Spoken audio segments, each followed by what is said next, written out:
नमस्कार, आदाब। आप देख रहे हैं न्यूज 18 का डिजिटल प्लेटफॉर्म और मैं हूं इकबाल हुसैन। कैंसर जैसी बीमारी का नाम सुनते ही लोग घबरा जाते हैं, लोग तनाव में आ जाते हैं और वो सोचने लगते हैं कि अब तो जिंदा बचना मुश्किल ही है। लेकिन क्या आपको पता है कि वक्त रहते शुरुआत में ही अगर इसके लक्षण मालूम हो जाएं तो कैंसर जैसी बीमारी को भी मात दी जा सकती है। पर उसके लिए आपको जागरूक रहने की जरूरत है। तो आज हम समझेंगे कि कैंसर के शुरुआती संकेतों को कैसे मालूम किया जा सकता है। यानी शुरुआत हमें अगर मालूम हो जाए कि हमारे अंदर किस तरह की चीज़ें डेवलप हो रही हैं और इसकी जांच के बाद अगर आपको ये रिजल्ट मालूम हो जाता है कि आपको प्रॉब्लम्स है या नहीं, कैंसर जैसी बीमारी के लक्षण हैं या नहीं, तो इसका इलाज संभव है। कैंसर के शुरुआती लक्षण पहले से पहचानना आज के समय में बहुत ज़रूरी हो गया है, खासकर इसलिए क्योंकि भारत में हर साल लाखों नए केस सामने आते हैं। लेकिन अच्छी बात यह है कि अगर कैंसर को शुरुआती स्टेज में पकड़ लिया जाए तो इसका इलाज काफी हद तक संभव होता है और मरीज पूरी तरह ठीक भी हो सकते हैं। समस्या यह है कि शुरुआत में कैंसर अक्सर बिना किसी दर्द या बड़े लक्षण के धीरे धीरे विकसित होता है, इसलिए लोग छोटे छोटे बदलावों को नजरअंदाज कर देते हैं।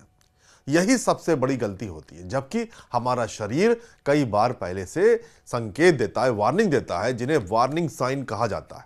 और इन्हें समझने के लिए अमेरिकन कैंसर सोसाइटी ने कॉशन नाम का एक आसान तरीका बताया, जिसमें 7 मुख्य संकेत शामिल है, जैसे कि मल या पेशाब की आदतों में बदलाव, शरीर पर कोई ऐसा घाव जो 2 से 3 हफ्ते में ठीक ना हो, असामान्य ब्लीडिंग या डिस्चार्ज, शरीर में कहीं गांठ या मोटापन महसूस होना, लगातार अपच या निगलने में परेशानी, तिल या मस्से के आकार या रंग में बदलाव और लंबे समय तक रहने वाली खांसी या आवाज में भारीपन।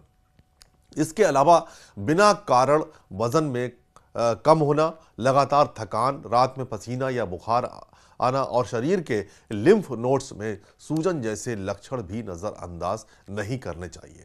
हालांकि ये सभी लक्षण हमेशा कैंसर का संकेत नहीं होते हैं, कई बार ये अन्य बीमारियों की वजह से भी हो सकते हैं। लेकिन अगर ये 3 हफ्ते से ज्यादा बने रहें तो डॉक्टर से जांच कराना जरूरी हो जाता है। कैंसर के बारे में एक इम्पॉर्टेंट चीज जो हम सबको जाननी चाहिए कि कई बार कैंसर अर्ली स्टेज में कोई भी सिम्टम प्रोड्यूस नहीं करते, बट अगर कोई सिम्टम आपको परसिस्ट कर रहा है जो 3-4 हफ्ते से ज्यादा रह रहा है और अनयूजुअल एक सिम्टम है, जैसे अनयूजुअल वेट लॉस हो रहा है, 5 किलो से ज्यादा वजन कम हो गया बिना किसी वजह के, या किसी को बिना वजह के खून आ रहा है कहीं से भी बॉडी में और वो परसिस्ट कर रहा है, या बॉडी में किसी भी जगह लंप है, गिल्टी है, छाती में, गले में, कहीं भी, और वो परसिस्ट कर रही है।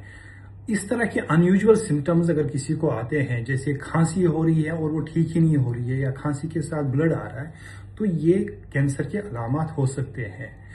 कैंसर के अलामात अर्ली पकड़ना बहुत जरूरी है ताकि कैंसर का इलाज जो है बेहतर तरीके से हो। कैंसर को अर्ली डिटेक्ट करने का, डायग्नोज करने के लिए काफी सारे टेस्ट्स हैं, कई सारे ब्लड टेस्ट्स हैं, कई स्कैन्स हैं। जैसे मर्दों में प्रोस्टेट का कैंसर डिटेक्ट करने के लिए एक टेस्ट होता है PSA, prostate specific antigen.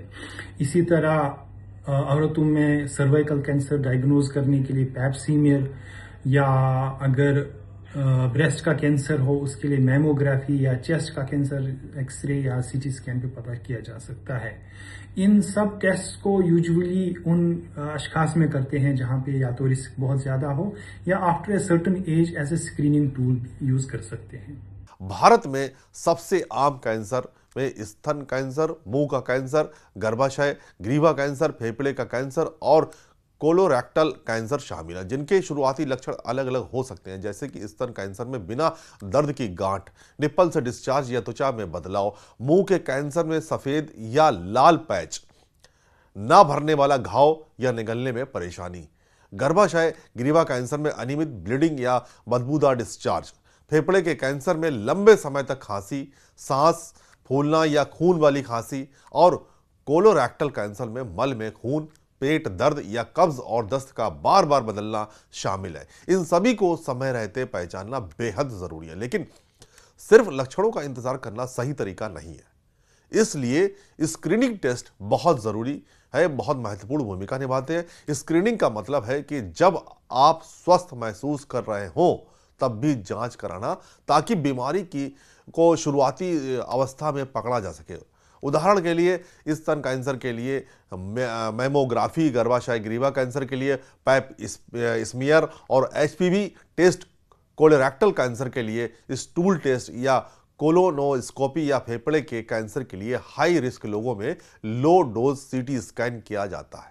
Bharat में आईसीएमआर और अन्य स्वास्थ्य एजेंसियां भी इस तरह की स्क्रीनिंग को बढ़ावा दे रही हैं, खासकर उन लोगों के लिए जिनके परिवार में पहले से कैंसर का इतिहास है। उन्हें सामान्य लोगों से पहले जांच शुरू करनी चाहिए। इसके अलावा बचाव भी उतना ही महत्वपूर्ण है, क्योंकि वैज्ञानिकों के अनुसार लगभग 40% कैंसर लाइफस्टाइल में बदलाव करके रोके जा सकते हैं।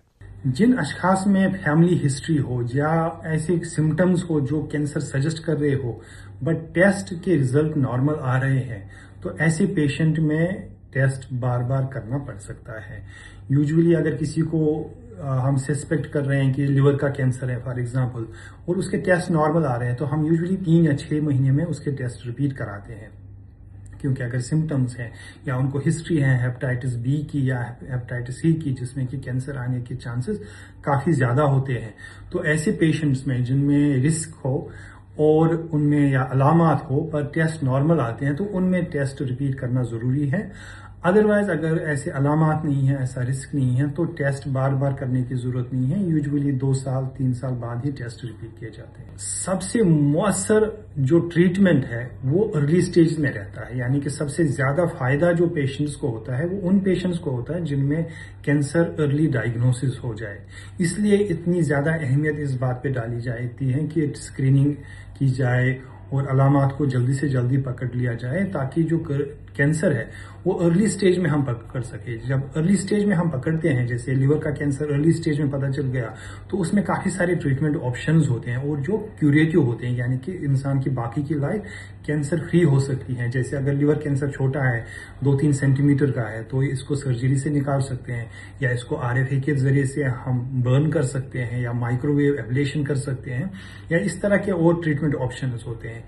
जो जो कैंसर स्टेज में आगे बढ़ता जाता है तो ट्रीटमेंट ऑप्शंस कम हो जाते हैं, बट हाँ, हर स्टेज में कोई ना कोई ट्रीटमेंट मौसर है और कुछ ना कुछ फायदा होता है। सबसे ज्यादा फायदा उन पेशेंट्स को होता है, जिस तरह से मैंने बताया, जो अर्ली स्टेज में ही डायग्नोस हो।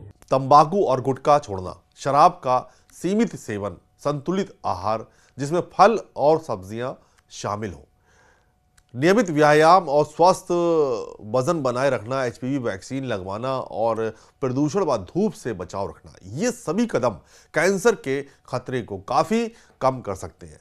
एक और जरूरी बात यह है कि कई लोगों में कैंसर को लेकर गलत धारणाएं होती हैं, गलतफहमियां भी होती हैं, जैसे कि कैंसर का मतलब मौत है या अगर दर्द नहीं है तो सब ठीक है, जबकि सच्चाई यह है कि कई कैंसर बिना दर्द के शुरू होते हैं और शुरुआती स्टेज में उनका इलाज संभव होता है। इसलिए अगर शरीर में कोई भी असामान्य बदलाव 3 हफ्ते से ज्यादा बना रहे तो डॉक्टर से सलाह जरूर लें। कैंसर से कैसे बचा जाए, हम कैंसर को पहले ही होने से ही कैसे रोक सकते हैं, उसमें 2 तदाबीर हैं।